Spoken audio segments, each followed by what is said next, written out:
O meu nome é João Carlos Santos Pinho, nasci a 26 de outubro de 1975 em Coimbra e dedico-me à investigação da história local e regional há 25 anos. Nasci em Coimbra, estudei em Coimbra, dediquei-me à história local e regional de Coimbra também, antes de Bolonha, antes do processo de Bolonha, portanto, numa altura em que a Universidade tinha uma visão muito focada ainda na história local e regional, que entretanto perdeu e agora está a tentar recuperar novamente. E eu considero-me um produto da academia desses tempos ainda pré-Bolonha, não é? E depois tive que me adaptar. E cedo comecei porque no ano em que eu me licenciei, foi precisamente nesse ano que foi-me lançado o primeiro desafio para editar um livro e para fazer a história de uma antiga freguesia e de um antigo concelho, que era o Concelho de Botão, que havia na memória das pessoas ainda esses tempos que tinham sido concelho. Estávamos em 2001 e em 2003 tínhamos o primeiro livro concluído sobre uma freguesia de Coimbra. E assim foi. Depois nunca mais deixei esse trajeto, nunca mais deixei a produção sobre história local e regional. Depois de Botão veio São João do Campo, veio Sozelas, vieram Eiras, que foi um projeto muito marcante porque tinha um acervo, um arquivo muito bem organizado desde o século XIX. Foi possível fazer um trabalho muito aprofundado e muito rigoroso ali. E entretanto, nunca mais isto foi se colando um bocadinho a mim, não é? O trajeto foi se colando um bocadinho a mim. Eu às vezes penso, se fui eu, não sei muito bem ainda se fui eu que escolhi este trajeto, se fui eu que escolhi esta vida ou se a vida me escolheu para desempenhar esta missão. Mas tem sido uma sucessão muito, muito interessante e com o passar dos anos o que tem acontecido é que praticamente todas as freguesias querem fazer a sua história, querem verter em livro a sua história, memória e identidade. E tem sido uma caminhada muito interessante, porque estamos sempre a descobrir coisas novas, não é?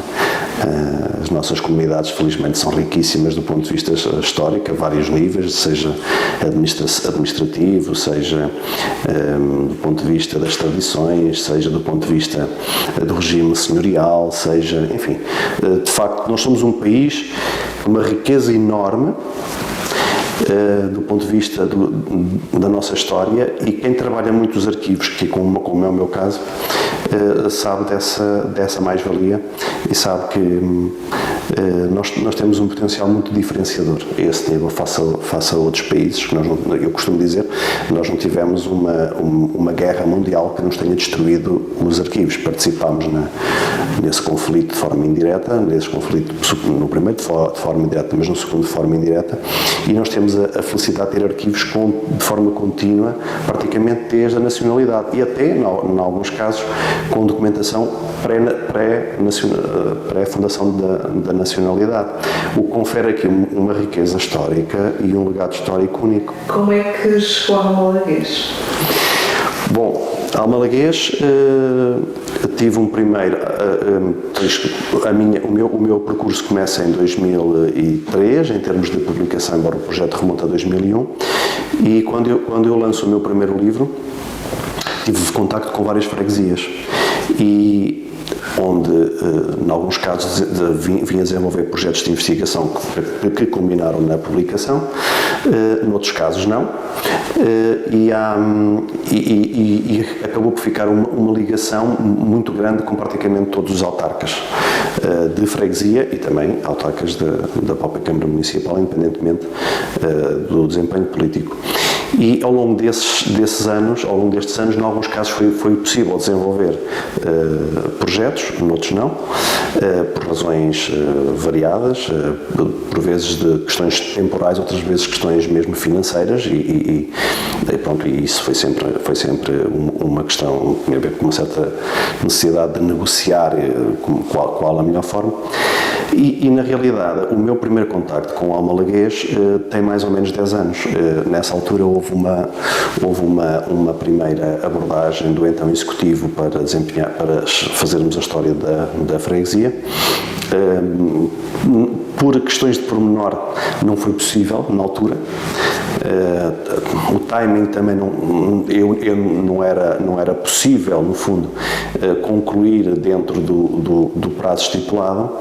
E pronto, mas nessa altura fiz as primeiras abordagens históricas à freguesia de Almalaguês. Percebi que era um espaço, já então era a maior freguesia do município de Coimbra, em termos de área, com um número impressionante de lugares e com um conjunto de documentos históricos muito interessantes e interdisciplinares, podemos dizer.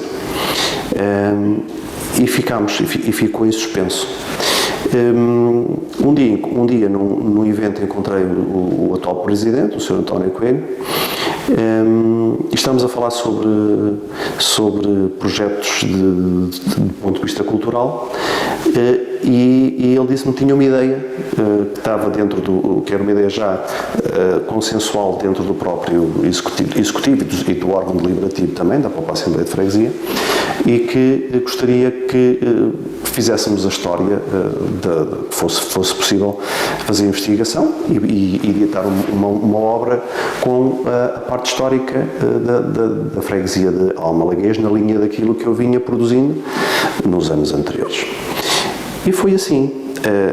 Reunimos, chegamos rapidamente a consensos, porque é importante, houve capacidade de realização também da parte da Junta de Freguesia interessante para a unidade, e comecei a fazer a investigação no arquivo da Junta de Freguesia, comecei por aí, e depois nos outros arquivos da nossa região. Digamos que a montar um puzzle, como se monta um puzzle, ir buscando, enfim, as informações estão repartidas por vários arquivos, e foi preciso de ser, agora falando um bocadinho tanto do livro que nos traz aqui, não é? Foi preciso de ser a história, não é? Foi preciso de ser a história, que grande parte do que aqui está, deste livro, resulta precisamente da matéria recolhida em arquivos. E que principiou em Almalaguês, mas também Arquivo Histórico Municipal de Coimbra, Arquivo da Universidade de Coimbra, Arquivo Distrital de Coimbra, a própria Torre do Tombo também tinha algumas informações, uma muito curiosa que poderei partilhar, porque não foi completamente, é completamente desconhecida. Houve um habitante de Almalaguês, de um pequeno lugar chamado Chainça, que nos anos 50 evita um acidente ferroviário e vem ser condecorado pelo Presidente da República, que é uma coisa raríssima naquela época. E isso estava em Lisboa, o processo estava em Lisboa, na Torre do Tombo, e o processo era uma coisa, descobrir uma fotografia da condecoração é outra. E isso foi uma mais-valia, considero que seja uma mais-valia, porque era uma memória que, não sendo uma memória de artes e ofícios, para mim foi uma memória surpreendente, porque estava apagada. Eu fui falando, olha, lembra? Não, e ninguém de facto se lembrava deste herói desconhecido, que já não está entre nós, mas que evitou aquilo que teria sido uma tragédia com 18 anos, um jovem com 18 anos, evitou à meia da noite uma tragédia ferroviária, teria sido uma coisa absolutamente terrível em qualquer época, mas naquela então sem possibilidade de socorro. Essa foi uma das grandes novidades. Essa fotografia? Consegui. Está no livro? Está no livro. Bom, aqui está o jovem, não sei se conseguem ver, Fernando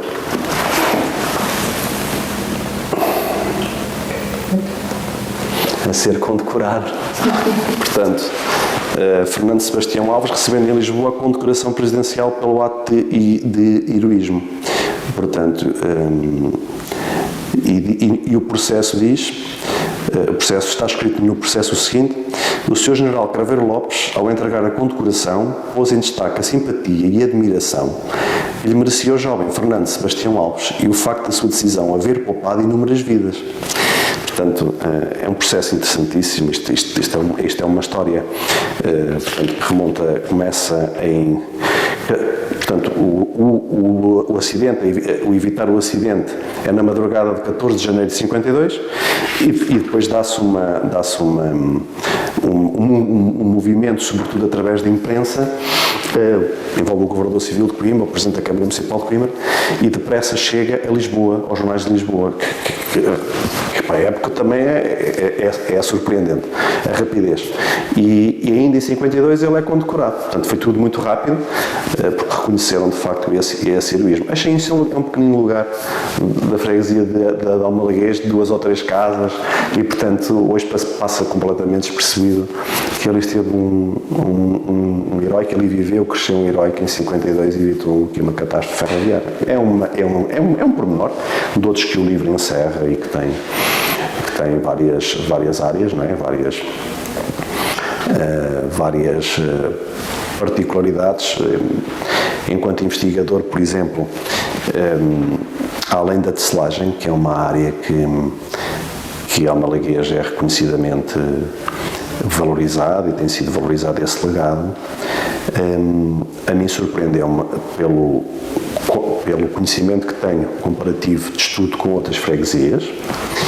É surpreendente o volume de artes e ofícios que ao longo dos séculos foram sendo registados pelos párocos através dos registros paroquiais. Noutras freguesias isso não acontece, seja porque as profissões não existiam, seja porque os párocos não eram tão rigorosos assim, mas a verdade é que em Almalaguês é possível desde o século XVI acompanhar essa dinâmica. E então temos um conjunto muito significativo de artes e ofícios que infelizmente se perderam, fruto da industrialização, da mecanização, é evidente, mas além da tecelagem, muito próximo à tecelagem, tínhamos um conjunto interessante de fiadeiras, de costureiras, um conjunto muito significativo, praticamente, se nós podemos dizer que cada agregado familiar tinha uma tecedeira, então também tinha uma costureira, também tinha uma fiadeira, como também tinha um ferreiro, como também tinha serrador, como também tinha canastreiros, como também tinha sapateiros, enfim, é um conjunto impressionante de pessoas ligadas às artes e ofícios. Isso está espelhado aqui no livro, sobretudo a partir ali do século XVIII, em que os párocos se tornam mais rigorosos anotando os nomes e as profissões. E eu, por decisão, em articulação com a própria Junta, não fiquei apenas pelo estudo da estatística, digamos, desses. Não. Nós quisemos dar vida, então estão lá os nomes, e estão lá os anos. Os nomes e os anos. Porque entendemos que assim também podia constituir uma fonte para estudos genealógicos, familiares, e até para recuperar, ou tentar recuperar, algum desse património ligado às artes e ofícios, que até à data, para mim, a freguesia de Almalaguês tem o maior volume contínuo de referenciações e de referências às artes e ofícios. Esse foi um dos grandes, foi uma das grandes descobertas, e talvez, embora a tecelagem, obviamente, a tecelagem é um traço distintivo de Almalaguês, e inclusivamente é o mesmo quando, do ponto de vista do que foi escrito até agora sobre a tecelagem, que apontava para uma quebra e quase um desaparecimento entre a segunda metade do século XIX e o princípio do século XX, a verdade é que a consulta dos registros paroquiais mostra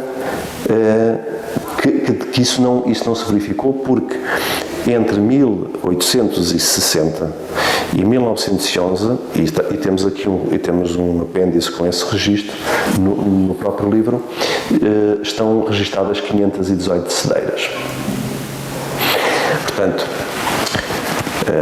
de várias idades, de vários lugares da freguesia, algumas delas com uma proximidade grande do ponto de vista matrimonial com outras artes e ofícios. Em alguns casos não foi possível aprofundar essas relações, mas o livro prova isso mesmo. A questão da tecelagem não teve nenhuma quebra, provavelmente nessa altura até terá tido um incremento face ao volume que nós encontramos. E devemos essa informação, de facto, lá está mais uma vez ao rigor dos párocos no assento dessa informação que noutras freguesias passavam e não se importavam muito com, às vezes, qual era a atividade que a pessoa tinha. E ali em Almalaguês há uma continuidade desse nível. É uma mais-valia que o livro trouxe. Que traz, aliás, entre outras. No livro também fala sobre costumes e tradições. Sim, o livro, embora a parte dos costumes e tradições estão um bocadinho ligadas, estão muito ligados, eu deixei essa parte muito, porque há uma parte ligada às associações e coletividades que trabalharam muito isso, e portanto eu tive que compaginar a questão do que já foi recolhido e trabalhado pelas associações com aquilo que era o meu papel enquanto investigador e historiador. E dessa forma, as próprias coletividades referem essas tradições, esses costumes. Estou-me a lembrar do arroz doce, não é? Arroz doce de Almalaguês, que é emblemático, que tem a confraria, mas também os nagalhos com a cânfana. Depois aqui algumas áreas não tão trabalhadas como, por exemplo, os gaiteiros. Fiz um trabalho aí mais demorado e envolvendo mais pessoas, porque de facto Almalaguês, à semelhança de outras freguesias do nosso município e até da própria região, tem um historial muito interessante ligado aos gaiteiros. E, por exemplo, foi uma área que foi trabalhada em especial. Mas tive de fazer esse trabalho de equilíbrio entre o meu papel e a investigação que foi feita e o trabalho já feito e muito bem feito por muitas associações e coletividades, de forma que se a recolha foi feita por essas tradições e costumes foi feita, então vamos respeitar porque foi muito bem feito. Mas obviamente que algumas por exemplo, as tradições das alcunhas, que é muito interessante, vêm do século XVI pelo menos, e algumas dessas alcunhas chegaram à atualidade. E vai ser interessante, eu estou curioso, porque já as pequenas partidas que foram feitas desse levantamento já levantaram algumas curiosidades de isto afinal não é de ontem, afinal isto já tem séculos, não é? Há alcunhas com séculos. Se digamos, depois também temos a questão das festividades e da antiguidade da Romaria da Senhora da Alegria, que é podemos dizer que é uma tradição religiosa antiquíssima, talvez juntamente com o Santuário do Divino Senhor da Serra, talvez o de maior relevância, digamos, a parte sul do nosso território, nascente sul, mas mais sul. E tudo o que envolve essa capela e essa romaria e essa festividade porque também é um santuário de peregrinação, remonta provavelmente aos primórdios quase da nacionalidade, pelo menos é isso que os dados nos fazem crer. Estávamos a falar das tradições e muito ligado às tradições eram as alcunhas que já remontam ao século. Bom, eu tenho os primeiros levantamentos que eu consegui encontrar remontam ao século XVI. Já tínhamos alcunhas no século XVI. E eu tenho aqui um conjunto alargado, nós temos aqui um conjunto alargado de alcunhas. Eu posso ir dizendo e lendo aqui algumas que são mais interessantes e que nos fazem especular sobre a origem da própria alcunha. Algumas são evidentes e relacionam-se com a natureza, como o grilo, como o papagaio. com a natureza e com a fauna e flora, a carvalha, o gaio. Mas depois temos outras que são mais difíceis de compreender a sua origem. Essas fazem-nos, então, dão-nos largas à imaginação, não é? O repeniquete, o gânsara, o calhandra, os folavacas, o nome de Deus, o mar de Deus, o bimbas, uma senhora chamada Arroz, isto é engraçado, o grego de Bera, a ligeira, o galante de Monforte, o doutorinho, o pouca roupa, o vinagre, o caramelo,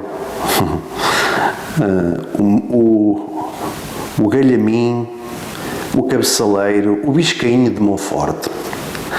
Isto vamos agora entrar já no século XVII, o soboleiro, o barrilhas, o escuro, já no século XVIII, agora avançar para o século XVIII, a manca, o salto de pão, o peliqueiro, enfim, o tramoço, eventualmente relacionado com essa cultura. E depois também temos alguns nomes que, entretanto, caíram em desuso, e estes já são nomes invulgares, e hoje praticamente temos aqui quem gostar de ter nomes, dar nomes aos filhos assim invulgares, pode vir aqui e encontrar aqui alguns interessantes e bastante que caíram em desuso, como Serafina, como Escolástica, como Polónia, como Curiaco, como Quitéria, Barnabé, Januária, Perpétua, Inofre, Atanásio, Tomásia, Rosália, esse ainda poderá encontrar, Leocádia, Gertrudes,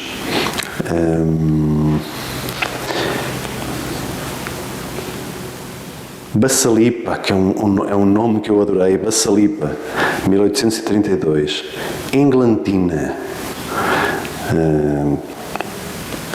Fulgêncio, esse ainda chegou aos nossos dias, enfim, Jesuíno, Violinda, também é o nome, Desidério, Posidónio, enfim, tem aqui uns nomes interessantes, e depois também algumas famílias que logo se destacam também a partir do século XVI, porque é quando começamos a ter registros. Há famílias que se destacam desde cedo e que algumas chegaram aos nossos dias. Obviamente que os Morais, os Fernandes, esses são mais comuns, mas depois tinha ali os Parrilhas, os Capelas, os Soeiros, os Monforteiros, que é uma, o Escada, que é uma alcunha o nome também, Quintanilha, enfim. Tem, o que não falta são dados interessantes, por exemplo, aqui os Filenos também, que chega aos nossos dias, mas outros o Chantre também chega, mas outros foram-se perdendo, rainhos, adjutos, enfim. É para isso que serve a história também, como depositário da memória. Estavas a falar um pouco sobre a tradição ligada à Senhora da Alegria. Sim. Que remonta a que século? Bom, se a imagem da Senhora da Alegria, se algum dia se fizerem esses estudos, que esses estudos são estudos que se podem vir a fazer sobre essa imagem, de facto ela for uma imagem do século XIII, então estamos a falar de uma forte probabilidade de romaria à Senhora da Alegria, correlacionada ou não com a rota de peregrinação de Santiago, ou sendo em alternativa um fenómeno local, ou os dois, não é? Poderemos situar uma devoção ao nível da região das mais antigas que se conhecem, não é? E, portanto, a Romaria da Senhora da Alegria ainda hoje é forte, é bastante concorrida pelas pessoas não só da freguesia, mas também das áreas envolventes. E como também já falámos, em termos de santuário de Romaria, seria a Senhora da Alegria e o Senhor da Serra, não é? Como duas referências para essa área do município. Mas, quer dizer, a história, as peças acabam, lá está, voltando à ideia do puzzle, as peças acabam por ir encaixando, porque a Senhora da Alegria, supõe-se que antes da capela tenha existido um castro. Se a isso adicionarmos a questão dos achados arqueológicos que apareceram também na Senhora da Alegria no âmbito da construção da autoestrada em 2011, 2012, que remontariam a 7.500 anos antes de Cristo, então podemos estar a falar de um dos sítios mais antigos com presença humana na nossa região e seguramente a nível nacional. O que elevaria à escala da importância e relevância também do Santuário da Senhora da Alegria. Embora a capela seja uma capela com traços recentes, porque sofreu obras no século XVI, sofreu obras no século XVII, sofreu obras no século XVIII de conservação. Mas se levarmos tudo isso em consideração, os vestígios arqueológicos, a zona, a implantação, então estamos a falar de um templo e de uma devoção antiquíssima. E que nos vai, provavelmente, filiar, não é, essa devoção em antigos cultos ligados às divindades romanas e, portanto, que depois foram adaptados e foram incorporados na nossa religião, não é? Mas é uma teoria forte, de facto. Tudo aponta.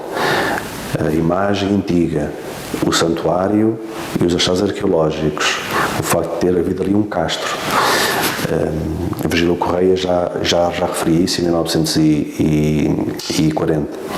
Portanto, provavelmente o Santuário da Senhora da Alegria é ainda hoje um momento especialmente vivido na comunidade, mais forte do que a própria devoção a Santiago. Se calhar a grande festividade do ano, que congrega mais pessoas e portanto, está viva no povo, e tão viva não é por acaso, não é? É porque existe todo um historial e toda um conjunto de vivências que se perpetuaram no tempo e que acentuaram essa mesma devoção. E a parte material e imaterial, de facto, parece apontar para essa relevância e para essa importância, que continua a ser reconhecida e continua a ser... Mas precisamos de estudar mais e é preciso estudos técnicos especializados para esclarecer as dúvidas, não é? Se calhar aquela zona precisaria toda de ser objeto de sondagens arqueológicas, já o foi, mas uma campanha grande, uma campanha mais alargada. Eu lembro-me sempre de uma experiência que tive em Sozelas, com a monografia de Sozelas, que coincidiu com uma campanha arqueológica, portanto isto em 2006, 2007, o então Presidente teve essa sensibilidade e desencadeou com os serviços da Câmara, vamos fazer um levantamento, uma campanha arqueológica na nossa freguesia. E a freguesia não tinha praticamente nenhum sítio arqueológico referenciado. E quando terminou a campanha, tinha 38. Portanto, mas foi uma campanha sistemática, e eu colaborei nisso e acompanhei esse processo. E olho para Almalaguês, e é curioso porque Sozelas e Almalaguês estão geminados, são duas freguesias que estão geminadas, e é interessante que eu olho para Almalaguês com esse mesmo olhar que eu olhei para Sozelas e que, de facto, a densidade do território, toda a história, as próprias conclusões que outros estudiosos retiraram da freguesia de Almalaguês, nomeadamente o Virgílio Correia e Nogueira Gonçalves referiam os territórios de Beira, ou seja, como uma unidade autónoma. e uma unidade muito importante no período de consolidação de defesa do território nos primórdios portanto, agora é um tema da Reconquista, insere-se ainda na Reconquista cristã do território, mas ele refere a importância dos territórios de Beira na consolidação e defesa do território sul de Coimbra. Enfim, tudo isso configura para mim a necessidade de se fazer uma Almalaguês merecia, até porque em alguns lugares foram aparecendo esses vestígios, como a Fonte do Calvo. O próprio grupo folclórico As Cedeiras de Almalaguês tem um espólio muito interessante de achados arqueológicos e o povo refere, essa zona do Calvo refere-se ao aparecimento de estruturas há muitos anos atrás que depois os proprietários tentaram esconder ou que terão sido tapadas também e destruídos. Mas tudo, acho que Almalaguês merecia isso, merecia essa campanha arqueológica aprofundada que nunca teve. Teve pontualmente, mas não teve. E aliás, todas as freguesias deviam seguir esse exemplo de Sozelas, que para mim foi marcante, porque participei ativamente e lembro-me de uma história até que tem um bocado anedótica, que o seu presidente junto ia descer um valeiro e tropeçou e nós, na altura, tropeçou em quê? E a arqueóloga ia connosco e disse: olha, tropeçou, não foi numa coisa qualquer, tropeçou num machado neolítico. Assim. E, portanto, mais uma referência. Machado esse que foi machado neolítico, que foi recolhido e foi objeto de estudo. E, portanto, eu penso que Almalaguês merecia isso, merecia essa campanha, porque o território é muito vasto, tem várias dinâmicas, o território tem áreas de determinado tipo de cultivo, depois tem uma zona grande florestal, depois tem uma implantação geoestratégica específica no município de Coimbra, porque é o términus dessa região. E depois já tem um bocadinho, já tem alguma correlação com as terras do Sicó, tem correlação com o antigo termo da Lausanne, com o antigo termo de Miranda. Portanto, é um território que eu costumo dizer que o livro tem muita história, tem muita informação, ficou recolhida muita informação aqui, inclusivamente aqui com a ideia feliz de associar aos 50 anos de 25 de Abril, não é? Mas também houve aqui um trabalho de não inserir informação, isso é o que sempre me dói mais a mim, porque temos que fazer escolhas, e essas escolhas apontam para essa riqueza deste território, que de facto ocupa aqui na nossa região um lugar especial para mim. A freguesia ainda tem muito património imóvel. Isto me lembra, por exemplo, a Atalaia da Torre de Vera. Sim, olha, lá está, a Atalaia Torre de Vera, que é um testemunho dessa. Supõe-se que existiriam mais torres, além dessa. Essa preservou-se bem, até como ponto turístico. Esse é um elemento confirmativo da importância de Almalaguês enquanto espaço de defesa do território, depois da conquista definitiva de Coimbra, sobretudo por Fernando Magno, em 1064. Mas os documentos apontam a existência para a existência de outras torres no território, sendo lá está que a sua localização provavelmente seria esclarecida no âmbito de trabalhos aprofundados de pesquisa de solo e território, até mesmo usando as informações orais, não é, das pessoas da própria freguesia que dizem aqui apareceu isto nos anos tal, aquilo. Mas isso é preciso fazer esse trabalho, não é? Esse trabalho não está ao alcance de uma junta de freguesia, precisa de técnicos e precisa de tempo. E a Atalaia de Beira é um testemunho desses tempos de defesa e consolidação do território sul de Coimbra, Supõe-se que existiria pelo menos mais uma torre, e eu tenho a minha opinião sobre a localização, que seria, portanto, quase perpendicular àquela onde está esta, mas isso é uma questão que só mesmo pesquisa de terreno arqueológico é que iria esclarecer. Mas essa é uma das, também, lá está, também é um monumento raro no nosso município, não é? Nós não encontramos, se nós formos pensar, temos o Santuário da Senhora da Alegria, já por si é um elemento diferenciador. Depois tem a Atalaia de Torre de Vera, outro elemento diferenciador. Pronto, e nas artes e ofícios tem a selagem, elementos diferenciadores. Tudo isto dá ao malaguês um espaço privilegiado do ponto de vista histórico, cultural e turístico também, não é? E leva a noção do local ao glocal, que agora também está na moda. O glocal, nós falamos do glocal, em que estes elementos podem captar a atenção e o interesse em qualquer ponto do mundo e do planeta para irem visitar Almalaguês.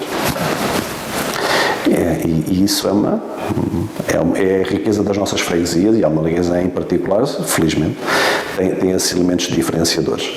Tem outros que são explorados no livro, a riqueza patrimonial, que também é fruto da densidade do território, as capelas, e aí há que referenciar a originalidade da Capela de São Pedro.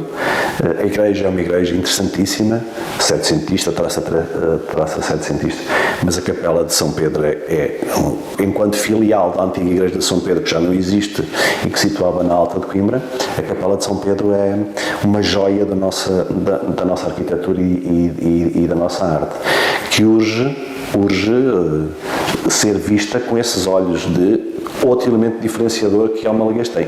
Aquilo é uma joia da nossa, tem elementos da Renascença, só que talvez nunca tenham olhado para essa capela com esse olhar diferenciador. E é curioso que me foi reportado durante este trabalho que alguns curiosos ou estudiosos foram ao Almalaguês especificamente para conhecer aquela capela. Isso relaciona-se muito com a questão da brasonaria também, porque o brasão que tem na fachada é um brasão de uma interpretação muito complexa do ponto de vista teológico e do ponto de vista dos valores que aportavam também à própria igreja de São Pedro em Coimbra. E aquele brasão pode ter sido o elemento que ficou da igreja-mãe, porque nós conhecemos muito pouco da igreja de São Pedro que se situava em Coimbra, não é?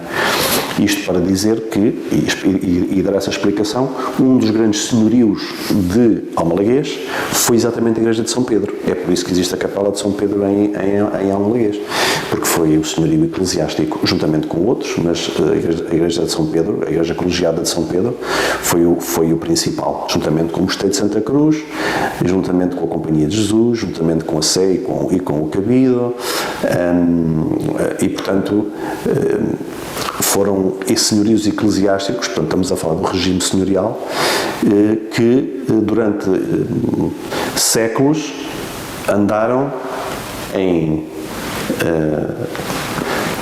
digamos que, um jogo de poder por controle daquele território do ponto de vista da exploração agrária, pastoril, enfim.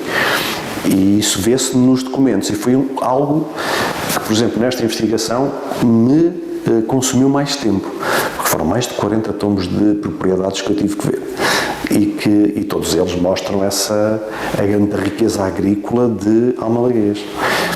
Existem escritos, existem relatos antigos que demonstram essa importância para a freguesia? Se existem, são muitos. Existem, são muitos. Porque quando se procedeu aqui ao estudo do regime senhorial e se desceu à questão de como se estruturou o território do ponto de vista agrícola e florestal, mas sobretudo agrícola, em que, sobretudo ali a partir do século XVI, há uma política intensa de estruturação do território nas unidades fundiárias conhecidas como casais, não é? E é possível estudar os casais que cada senhorio possuía no território, aqueles que eu já referi, portanto, a Igreja de São Pedro, a Companhia de Jesus, o Cabildo da Sé, enfim, o Mosteiro de Santa Cruz.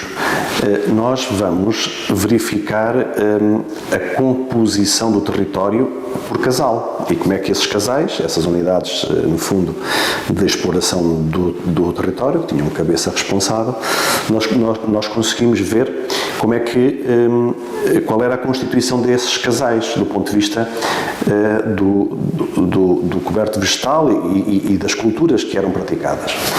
E obviamente que se destaca as terras com oliveiras, se destaca as vinhas, não é? As vinhas, quase todos os casais tinham o olival, tinham a vinha, e tinham um coberto vegetal diferente daquele que é hoje, muito diferente, porque aparecem os carvalhos, os sobreiros, os castanheiros, e hoje o que temos nessas áreas, ou em parte dessa área, é um coberto completamente diferente, com o pinhal e o eucalipto. Mas ainda tem zonas extensas de olivais, tem a própria biorreserva da Senhora da Alegria, é o testemunho da antigo coberto vegetal dominante naquela parte do território, mas a questão da exploração da terra, em que dominam essas duas culturas que hoje continuam a ser as grandes culturas de referência de Almalaguês, e o vinho, não esquecer que até há relativamente pouco tempo existiu em Almalaguês um posto de recepção de uvas da adega cooperativa de Sozelas. E, portanto, o cultivo da vinha em Almalaguês é antiquíssimo e temos referências logo para o século XIV, XV. Castas diferentes daquelas que são hoje, mas temos. Depois, o território, nós verificamos que o território se organizava, portanto, nessas unidades, com esses vários casais, também com rendeiros, e é na cobrança das rendas que vamos encontrar o fio condutor para outro tipo de vida económica social, para além do cultivo da vinha e da oliveira, nomeadamente. Há ali uma grande produção do ponto de vista de gado, não é? E de rebanhos também, ovelhas, cabras. Temos muitos, porque os foros eram satisfeitos muitos em uma parte significativa em ovos, uma parte significativa em galinhas, em frangos, em capões, e portanto verificamos que a produção seria de suínos, por exemplo, seria imensa, e vamos encontrar também nos próprios livros dos extintos concelhos de Beira, Rio de Galinhas e Almalaguês, as coimas que foram aplicadas por esses antigos concelhos, e é engraçado porque é enorme a lista de infrações cometidas por quem? Não tanto por pessoas como era de esperar, ou nós pensamos que podiam acontecer, mas sobretudo sobre esse gado que anda à solta e então talvez 80% das infrações são praticadas por porcos que andam à solta, e portanto, ou por bois que entram nas fazendas deste e daquele. Já então os grandes senhores, já existia um conjunto de grandes senhores que depois vão evoluir ao século XX, serão os grandes proprietários, não é? E são esses grandes proprietários que até à progressiva alteração da estrutura social ou sociodemográfica da freguesia, que ocorre ali nos anos 50, em que lentamente, ou melhor, a partir dessa altura se acelera o abandono preferencial da ligação ao mundo do campesinato e ligado à terra, e começa a população a procurar serviços em Coimbra, não é? Sobretudo em Coimbra, mas também em Miranda e também na Ousa. E há um abandono progressivo dessa ligação à terra a favor de outras atividades, mas, sobretudo, comércio e serviços. Mas para trás, o que nós vamos ver é um mundo, de facto, da profunda ligação ao cultivo da terra, à exploração agrária, à pastorícia, porque ainda há ali vestígios encontramos referências ainda a essa prática, não tanto como noutras freguesias, mas ainda aparecem. E essa alteração decorre ali em meados do século XX, é cada vez, até se tornar numa atividade complementar, por norma, que é como está hoje, não é? Complementar à atividade principal, que é comércio e serviços, que é onde a maioria da população está empregada e trabalha. Não é? Ainda existem em Almalaguês casas senhoriais? Sim, em Almalaguês ainda existem casas senhoriais. Eu posso destacar, por exemplo, o Prazo da Sé, que era uma unidade, seria o antigo celeiro, que foi o que chegou até à atualidade, do que seria o antigo celeiro da Sé. Mas existem essas casas senhoriais que estão dispersas pelo território. A maioria delas tem, por exemplo, apresentam, são casas com uma área imensa do ponto de vista de ocupação de espaço, e vêem-se pela beleza das cantarias, que são empregos. É raro haver casas com brazonadas, não existem muitas casas brazonadas. Existem sim casas que utilizaram materiais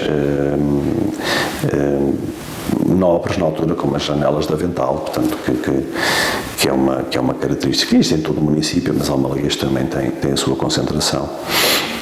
Há ali um aspecto em Almalaguês que merece uma atenção demorada e que só, penso que alguns mereceria também algum, lá está, anos de estudo, e precisaria que os próprios proprietários permitissem o acesso a essa informação e ao interior, para nós conhecermos o espaço, e nem sempre isso é possível. Mas existem, e sobretudo em Beira vemos isso, já então captou a atenção quando foi candidata à aldeia mais portuguesa. Verificamos que Beira tem ali um conjunto de casas muito interessante, que é a casa com um balcão em pedra, em que a parte de cima é a parte residencial e a parte de baixo é a parte de lavoura. E isso infelizmente houve ali transformações pelos proprietários, mas ali é mais um trabalho, e é engraçado porque eu tenho falado com o Presidente de Junta e com os outros elementos do próprio Executivo, e que Almalaguês talvez possamos fazer mais, se houver possibilidade e se as vontades se conjugarem. Este livro poderá ser um dia revisto e aumentado, se houver interesse e se houver participação também das próprias pessoas, porque nós temos consciência que não é fácil numa freguesia tão grande, com tantos lugares, que haja uma participação. Por exemplo, há muitas casas antigas que estão fechadas e que as pessoas não vivem em Almalaguês, não é? E, portanto, requer que haja abertura para poder pesquisar e poder ter acesso a esses acervos e talvez que também o livro seja, além de uma consciencialização de pertença, seja também um despertar de consciência das pessoas de Almalaguês para a mais-valia que possam possuir do ponto de vista dos seus acervos particulares, porque certamente, e eu senti isso, há alguns hiatos na história do ponto de vista da evolução histórica, há fios que se partem porque eu não consigo encontrar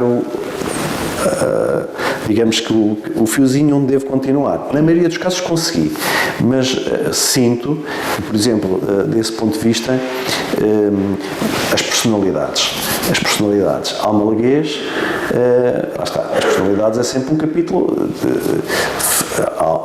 há várias pessoas de Almalaguês a população refere que são pessoas importantes, mas também essas pessoas que são importantes para este, às vezes não são para aquele, e as posições são às vezes são bastante antagónicas sobre uma mesma personalidade. E nós deixámos isso para reflexão futura, porque o livro já estava extenso, já estava grande, já estava a tocar os principais objetivos que tínhamos colocado.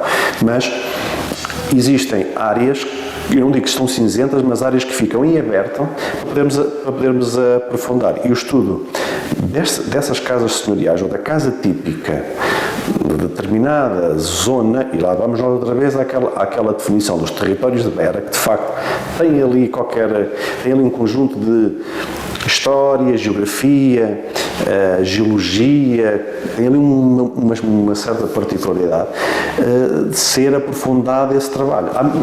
Até compaginado com a própria arqueologia, lá está. Mas isso tudo é difícil.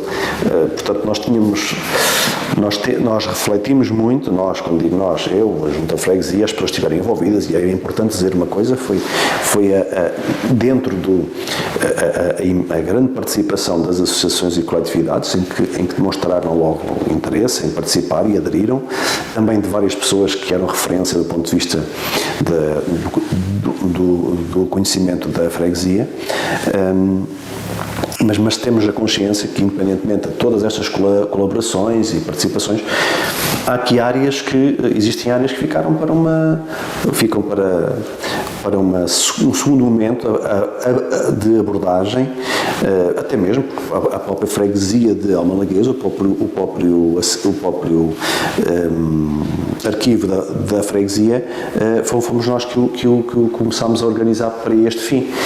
E, portanto, aquilo que acontecia é que essa documentação estava depositada, mas não estava organizada. E tendo em atenção que há alguns livros que nos faltam, por exemplo, são livros que remetem para o Estado Novo, para o tempo do Estado Novo, ou para a transição monarquia-república, sabendo que muitas vezes as juntas reuniam em casa dos presidentes de junta, não é?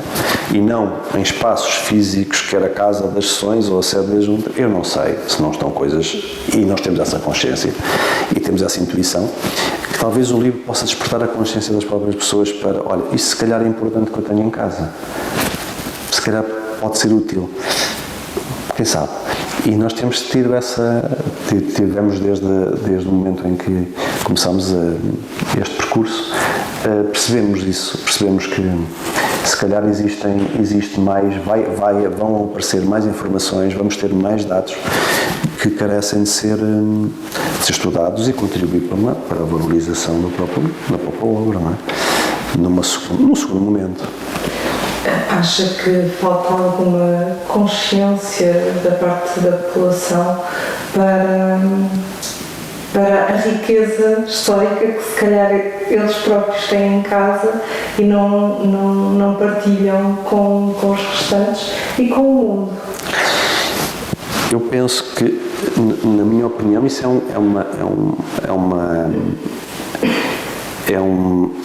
é a pedra de toque de todas as freguesias, não é? Muitas vezes não se valoriza aquilo que melhor se tem, que está próximo. E a Almalaguês é um desses exemplos, porque a tecelagem é efetivamente reconhecida. Agora, e olhando apenas para as artes e ofícios, e volto a dizer que é uma coisa,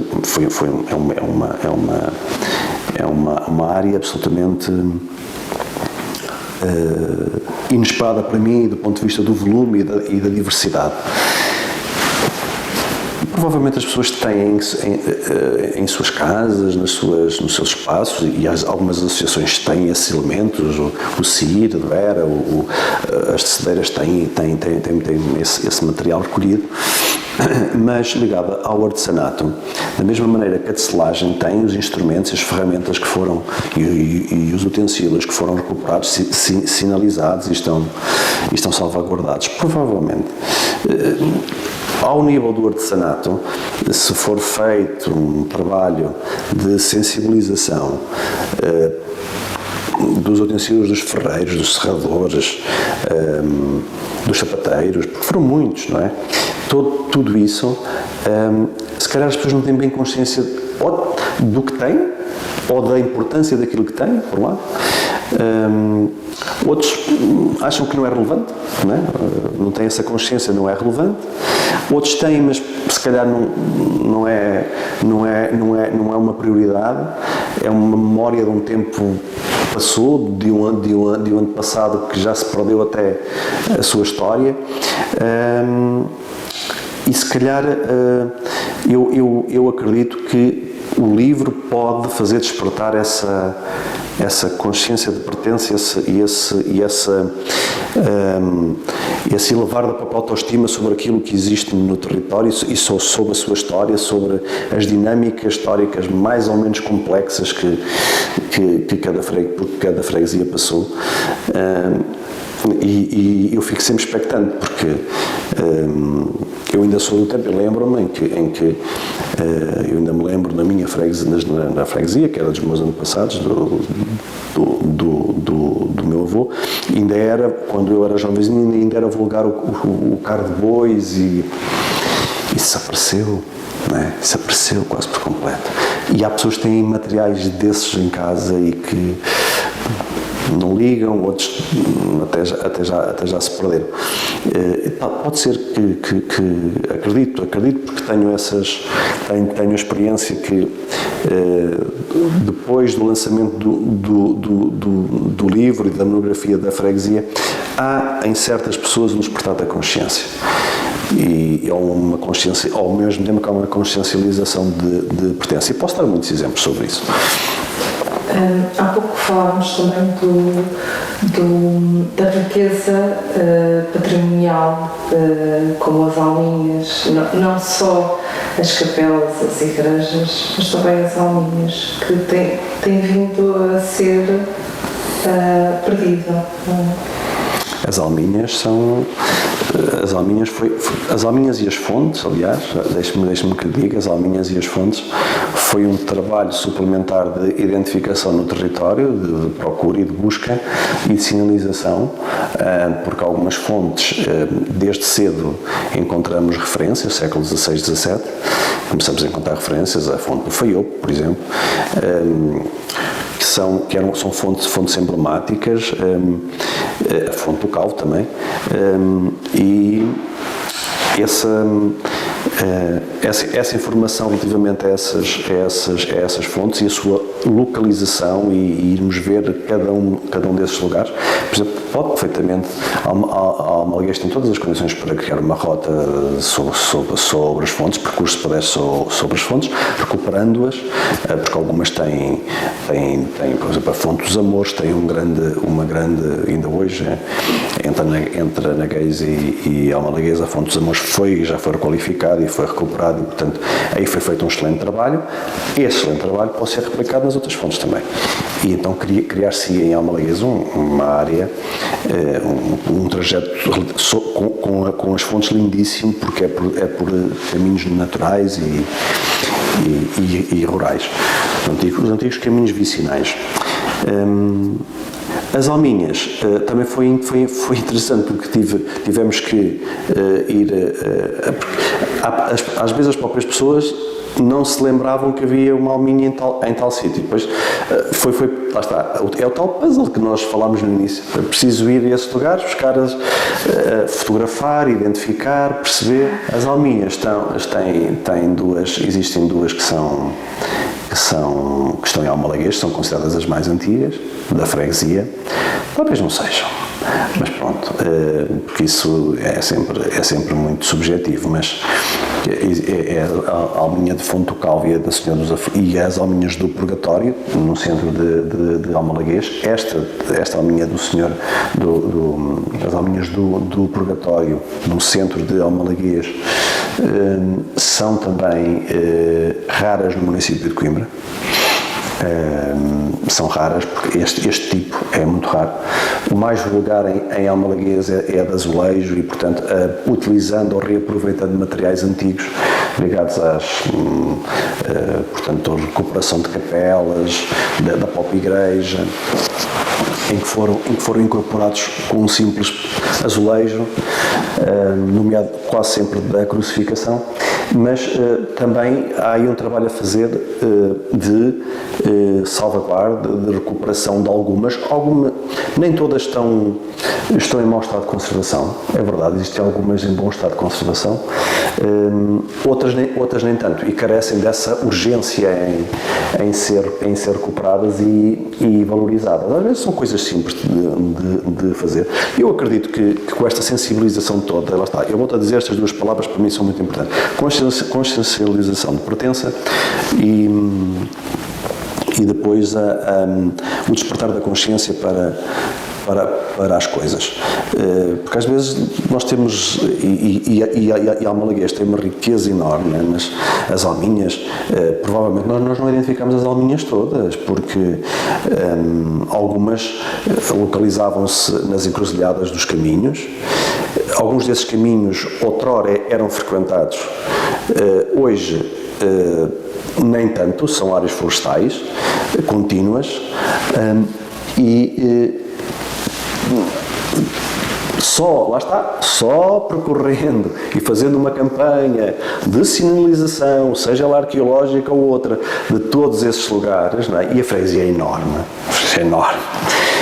é que se consegue. Agora, o que estava visível, aquilo que estava, que era do conhecimento, digamos que da população, os lugares mais relevantes, embora alguns, por exemplo, havia umas alminhas que eu sabia, eu tinha-as visto, foi uma das coisas a fazer. E eu disse assim, mas onde é que esta alminha estava? Porque eu não conseguia identificar o sítio. E depois, falando com a junta de freguesia, ainda houve uma dificuldade em perceber onde é que estava aquela alminha. Mas o funcionário da junta disse, então, essa deve ser naquela... E eles lá conseguiram fazer o espaço mental, não é? Dominam o espaço territorial, mas também o espaço mental, e foi fácil lá chegarmos. Mas havia, inicialmente, para mim, eu assim, olha, esta alminha não sei onde é que é. Mas afinal, não, é a freguesia. E depois há as memórias que existiam mais espaços desses, portanto mais alminhas nas encruzilhadas, mais espaços de oração. Nós já não nós fomos só tentar identificar e sinalizar aquelas que estão visíveis e que estão nomeadamente no centro de cada povoação, sabendo à partida que provavelmente teremos no meio da floresta e no meio daquelas, de tudo aquilo, espaços de talvez alguma alminha esteja perdida por ali fora, não sei, é capaz, ou várias. Porque associado às alminhas estavam também os cânticos, não é? E a colocação das alminhas era estratégica para Sim. que as pessoas se conseguissem ouvir enquanto cantavam.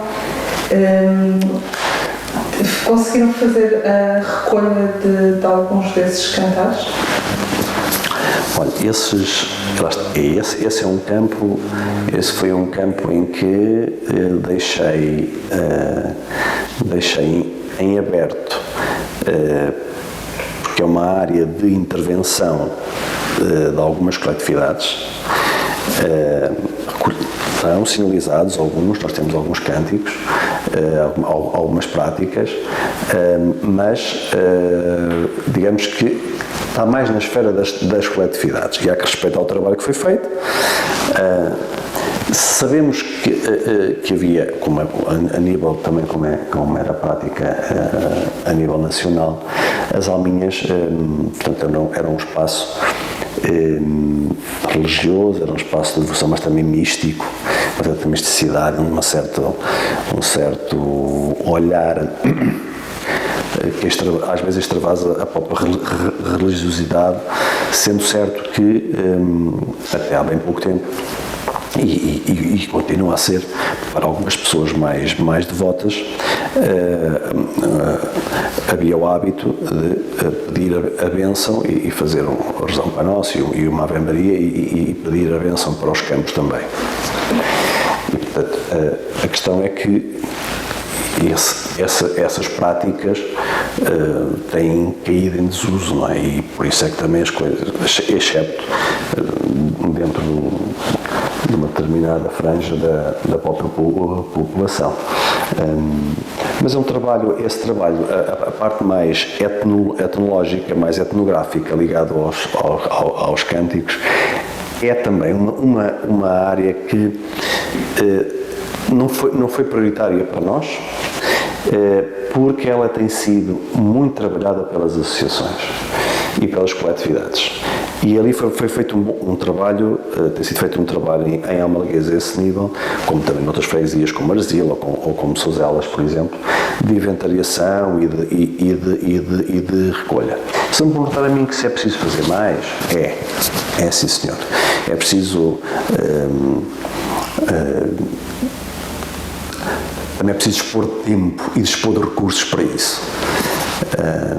Mas nós recolhemos alguns cantares, algumas práticas supersticiosas, sobretudo, e é um dos campos também em aberto para, depois de passar este primeiro impacto do público, juntamente com a questão do património edificado e da tipologia da casa e das personalidades, são 3 áreas que ficaram, de certa forma, em aberto. Pela consciência que nós temos daquilo que pode estar, que pode vir ao de cima, que pode agora aparecer, daqui para a frente. Ou seja, o livro não é um ponto final, é uma vírgula, para que depois continuarmos. E é assim que deve ser entendido, nunca como... Eu nunca entendi um livro como as monografias como o ponto final, não. É uma vírgula para começar, ou então podemos mudar para outro parágrafo apenas, mais nada. Não é o fim, isto não é um fim, isto é um momento em que se faz um balanço do ponto de vista histórico e que depois pode ter continuidade, pode abrir campos, pode abrir caminhos para outras coisas. E em Almalaguês houve a felicidade, tive essa felicidade de encontrar as pessoas que também partilham da mesma visão, que não sendo historiadores, não é? Que partilham da mesma visão, que é se calhar isto vai despertar. Então, se vai despertar, vamos com calma, não é? E vamos ouvir e vamos ver o que é que isto causa nos outros, no outro. No caso, o freguês de Almalaguês, que até rimou, ver o que é que causa em termos de impacto histórico para futuro. Não sei, isto não se consegue medir, é muito difícil medir. É muito difícil avaliar e muito mesmo. Quero agradecer o convite e terem pensado em mim para vir, no fundo, deixar o meu testemunho do que foi um projeto de investigação sobre Almalaguês, que demorou 2 anos de investigação intensa, e espero que o meu contributo sirva para 2 coisas, que é consciencialização de pertença e despertar as consciências ao mesmo tempo, porque eu penso que nós precisamos disso e o local precisa disso.